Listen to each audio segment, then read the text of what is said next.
tudo bem com vocês? Vamos conversar aqui sobre habilidades, assim, né, de forma geral. Vai ser espero que seja uma live breve.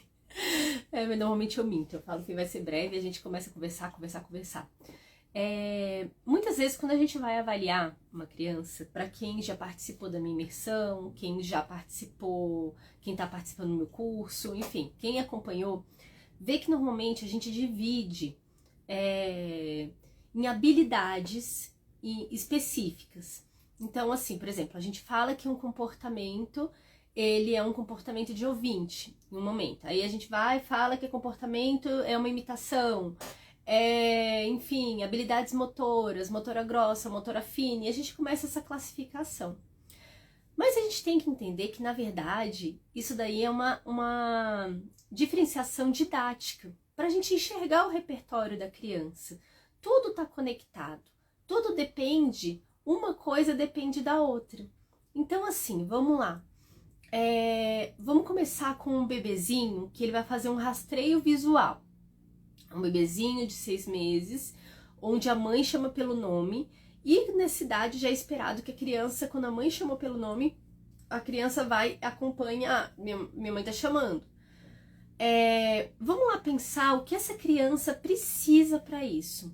Ela precisa ter a parte de ouvinte desenvolvida, do tipo, ouvir. Mas ela tem que fazer toda a questão de um passo a passo da ideação, o planejamento, a ideação motora, até chegar na execução de olhar para a mãe.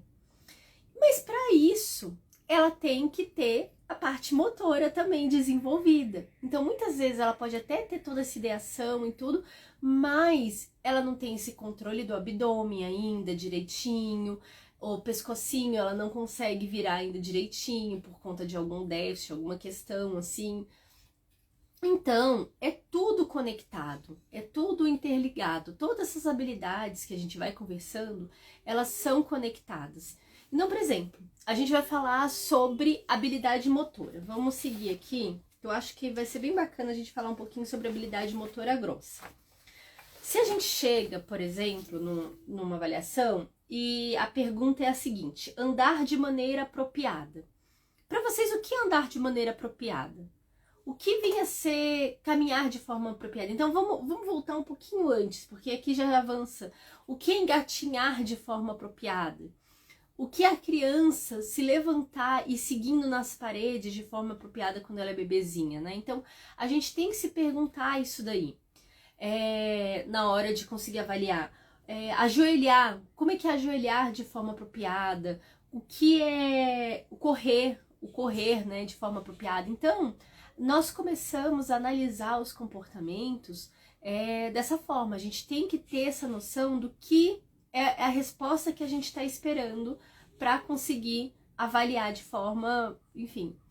Então, seguindo nessa questão, vamos lá, por exemplo, deixa eu pegar aqui, vamos pegar aqui, imitação. Imitação é bem bacana pra gente discutir, porque imitação global mexe com a parte motora, então a gente pode discutir bastante isso. Vamos aqui para imitação dinâmica. Então, a gente vai na sequência da imitação. Normalmente a gente começa com uma imitação com objetos com a criança. Então, pega o pandeirinho e faça assim, né? Pá, pá, e a criança faz igual. Vamos pensar em tudo que é necessário para a criança fazer esse primeiro currículo típico de imitação, que é simplesmente imitar com objetos. Eu vou pegar aqui minha caixinha de brinquedos para a gente conversar sobre isso. Então, vamos lá. Ai, tô sem meu pandeiro aqui. Tô sem meu pandeirinho. Ai, que pena. Não está aqui. Mas, enfim, digamos que esse daqui é o pandeirinho. Deixa eu pegar uma tampinha aqui. Digamos que esse daqui é o pandeirinho e eu faço pra criança. Faça isso, pá, pá. Aí a criança tem que fazer igual. O que ela precisou? Quais foram os pré-requisitos que ela precisou para fazer isso? Ela precisou manter a atenção no que eu estou passando. Ela precisou fazer o rastreio visual para entender o contexto. Ela precisou entender que, olha, quando minha mãe fala, faça isso, faça assim, enfim, o comando que for, é para eu me atentar e eu tenho que imitar esse movimento. Ela teve que observar o movimento e fazer o planejamento, toda essa parte de ideação, planejamento, até executar. Olha tantos itens que podem estar acontecendo. O que a gente enxerga de tudo isso como terapeuta? Se a criança fez, ou ela não fez, ou ela fez de uma forma que não foi a resposta adequada, a resposta que a gente esperava. E aí, nesse momento, quando a gente chega nessa situação, a gente tem que se questionar aonde que está falhando, o que está acontecendo. E muitas dessas falhas acontecem em mais de um item. Então, por exemplo, uma criança que tem uma dispraxia e tem grande falha no rastreio visual, ela dificilmente vai conseguir fazer uma tarefa de imitação. Vai ser muito difícil para ela, porque ela não consegue, por exemplo, mesmo que, e ainda por cima, se ela tem uma dificuldade no foco atencional. Então, assim, uma criança com TDAH mais severo, que não consegue manter esse foco atencional ali, ou não consegue fazer, ou enfim, né, tem a questão do tônus também, né, uma criança que tem uma hipotonia muscular, e ela não consegue ficar paradinha para conseguir prestar atenção, porque dói ficar paradinha. Ela tem que ficar se movendo o tempo todo para ficar fazendo essa compensação. Então, assim, são tantas questões envolvidas que a gente tem que pensar. Então, não é simples. Às vezes as crianças não conseguem fazer essa imitação por não ter esse tanto de pré-requisito antes. Então, por exemplo, se você fez uma avaliação do tipo do VibMap e a criança praticamente zerou na imitação, a gente tem que analisar esses pré-requisitos que a criança tem. E os instrumentos, de forma geral, nem sempre eles estão prontos, ou nós não estamos prontos, muitas vezes, para fazer essa interpretação, fazendo essa ligação. Então, por exemplo, digamos a criança fez uma avaliação motora, o psicomotricista ou com o físio, fez uma avaliação motora ali, uma avaliação motora de verdade, gente, não é avaliação motora do tipo, faça isso, faça isso, faça isso, não, isso pula, corre, não, pelo amor de Deus, você está avaliando outra coisa aí. A avaliação motora de observar a criança no ambiente natural dela mesmo, se movimentando, e você verificando, analisando o corpinho, se tá tudo ok. Esse tipo de avaliação que eu tô falando, tá bom, gente? Avaliar como um físio, avaliar como psicomotricista, avaliar, enfim, nas suas áreas que a gente tem que valorizar isso. Enfim, você recebe uma avaliação e lá na avaliação mostra que a criança tem questões físicas associadas, ela tem enfim, a musculatura, eu não entendo muito sobre isso, entendo muito pouco sobre isso, mas enfim, tem problemas musculares ali, a musculatura não está compatível com a idade, a postura não está compatível com a idade, então peraí. Se essa criança, a postura dela não é compatível com a idade, a musculatura não é compatível, imagina eu querer que essa minha criança imite, se ela não tem nem isso como pré-requisito. Aí tá, vamos pegar um outro caso. Você vai fazer um trabalho de imitação com a criança, e aí você vai lá no VibMap, que todo mundo gosta de VibMap, por isso que eu dou o exemplo de VibMap. Eu gosto mais do Ables, né? Mas vai todo mundo no VibMap e a criança quase zera a parte de performance visual no VibMap. E você tá querendo ele trabalhar imitação. Imitação exige muita performance visual. Principalmente quando a gente vai trabalhar, por exemplo, com imitação dinâmica, de imitar musiquinhas e tudo. Então, esse raciocínio a gente tem que ter. Peraí, se a criança tá falhando tanto na performance visual, como é que ela vai imitar? E assim, muitas vezes eu recebo os pais, meu filho completou o VibMap na parte de emparelhamento de estímulos, blá blá blá, da performance visual. Ok, bacana. Ou meu filho faz a imitação, que esse daí eu recebo demais. Meu filho imita o personagem na TV. Mas aí eu pergunto, mas ele te imita? Ah, não, ele não me imita. Olha a diferença entre um desenho animado e você. O desenho animado é um bichinho 2D que não tem expressão quase nenhuma, só tem um movimento, poderia ser um vulto ali. Então tem muito menos estímulos. Nós somos riquíssimos em estímulos. E fazer esse rastreio, selecionando o que é importante do que não é importante, é muito difícil. Nem todos quando a gente está pensando em neurodesenvolvimento e transtornos de neurodesenvolvimento, isso acontece demais, essa seleção do que é importante, do que não é importante, é um déficit muito grande que nós encontramos. Então, voltando para essa questão, se a gente quer que a criança imite e ela falha na performance visual, nós vamos ter que trabalhar a performance visual. Se a gente quer que essa nossa criança ela imite, mas ela falha no... Ela tem essa questão muscular que não está compatível, nós vamos ter que trabalhar esse pré-requisito na parte muscular, na parte postural. O que mais que eu falei? Eu esqueci. Tava ali listando as questões, né? Atencional. A criança, essa questão do foco atencional. Por que será que ela tá tendo essa questão desse foco atencional que não tá mantendo ali? Será essa agitação, uma agitação psicomotora, por exemplo, também. Então, assim, nós temos que ser sensíveis a isso para não ser uma avaliação seca e não ficar dando nível de suporte inadequado para a criança. Porque aí o que acontece, né? O que mais acontece? A gente chega, a criança começa a falhar na imitação, aí qual é a dica? Vamos dar dica física para essa criança. Para a gente poder pensar em dar uma dica, um nível de suporte, a gente tem que saber também o momento que a gente vai retirar.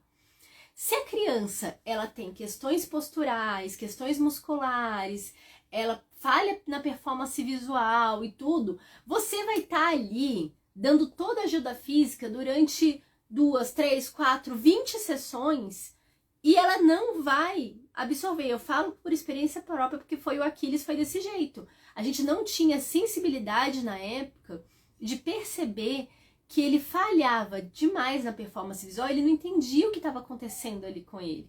Então eu falava, faça isso, para ele, faça isso. Não sabia, porque ele não estava entendendo o contexto. Então eu estava dando ajuda física, e aí o que acontece? A criança pode acontecer dela aprender, mas ela vai achar que faça isso é só aquele movimento, e não é, preste atenção em mim, que o faça isso é isso. O faça isso, faça assim, é preste atenção em mim, no que eu estou fazendo, olhe para mim. E isso é o que mais acontece. Então a gente tem que ficar muito sensível à questão das ajudas, a desenhar as ajudas de forma adequada para as necessidades da criança e saber esvanecer. Saber que, por exemplo, tem crianças que não aceitam toque, então a gente vai ter que estar trabalhando de outra forma essas ajudas. Enfim, né, as ajudas, elas têm que estar compatíveis com esses déficits. Por exemplo, o Aquiles, no momento que a gente começar a trabalhar muito performance visual com ele, não foi necessário a gente ficar dando ajuda física para ele. Isso foi lindo, porque antes a gente dava muita ajuda física e ele não aprendia. Mas no momento que a gente começou a trabalhar performance visual de forma muito, muito intensa, ele começou a observar mais. Aí teve uma questão, o movimento dele era perfeito? Não, não era, porque o Aquiles tem dispraxia. O Aquiles ele tem dispraxia, ele tem questões sensoriais, enfim. Ele tem toda essa questão envolvida e ele tem um problema no tônus muscular também. Mas ele tentava fazer muito parecido. Então, a gente considerava. Então, por exemplo, se eu falava, faça assim, e ele fazia assim, eu aceitava como correto. Pra mim, naquele contexto, tava ok. Ai, obrigada pelo selo! Muito obrigada! Aqui, ó, o Bimotão, muito obrigada pelo selo. Obrigada, gente. E aí vem essa questão da imitação, né? Seguindo essa sequência que normalmente é trabalhado sobre imitação, costuma começar com imitação com objetos, aí depois nós vamos com movimentos grossos, né? Aquelas imitações mais assim, bater palma, bater na barriga, enfim, assim, balançar até, a gente pode usar até as estereotipias da criança nessa caso, se a criança já faz esse movimento de balançar as mãozinhas, então a gente faça isso. Então a gente vai e faz esse conjunto de imitações, braços, aí depois nós vamos para os pés, pernas, seguindo essa sequência, imitar movimentos estáticos e cinéticos, né? Movimentos parados então, tipo assim, faça isso.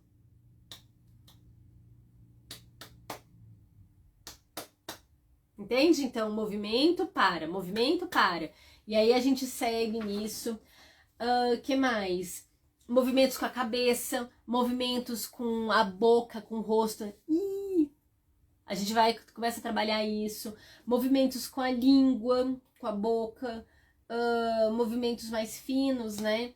Até a gente começar a conseguir trabalhar a imitação de sons, né? Então, a trabalhar soprar, puxar também, né? O ar, imitar velocidade. Esse daí é bem difícil, imitar a questão de velocidade. Rápido. Aí faz a imitação. Faça isso, batendo os pezinhos. Aí faça isso, aí vai modificando a velocidade do movimento.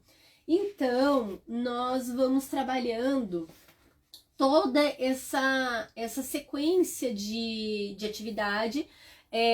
Bom dia, Fátima! Não acredito que a Fátima tá aqui! Oi, gente, que honra, Fátima! Nossa, demais! Eu tô me sentindo agora. Bom dia! Então, gente, só pra gente finalizar, que foi uma live papum, assim, sem avisar nada com vocês, mas assim, na hora que a gente for trabalhar qualquer coisa com a nossa criança, no momento que a gente fizer uma avaliação e a criança não faz, a gente tem que pensar muito nos pré-requisitos. E todos esses pré-requisitos, eles são conectados. Nada é uma coisa isolada. Então, como eu falei para vocês, se a criança não imita, você olhou ali a avaliação e a criança não imita, a gente tem que olhar para os lados. É tudo correlacionado. Então, a gente vai olhar a parte motora da criança. Como é que está essa avaliação motora? Como é que está essa questão do foco atencional dela em relação... Será que esse instrutor, ele tá emparelhado já com a criança? Porque ainda tem isso. Se o instrutor não é reforçador para a criança, se o instrutor não é interessante para a criança, por que raios ela vai querer estar ali, para estar querendo prestar atenção? Então a gente tem que levar em consideração isso também. O instrutor ser reforçador, levar em conta o desenvolvimento motor da criança, se está compatível, o desempenho visual dela, que mais? A parte de linguagem receptiva, se o comportamento de ouvinte dela, de prestar atenção, tipo, liga a TV, ela presta atenção. Prestou atenção na TV. A mãe chamou pelo nome, ela pelo menos se age. Então, ok, quer dizer que tem a base da base. Então é isso, assim, gente. Para que a gente possa dar as ajudas adequadas, desenhar os programas de forma adequada. Por quê?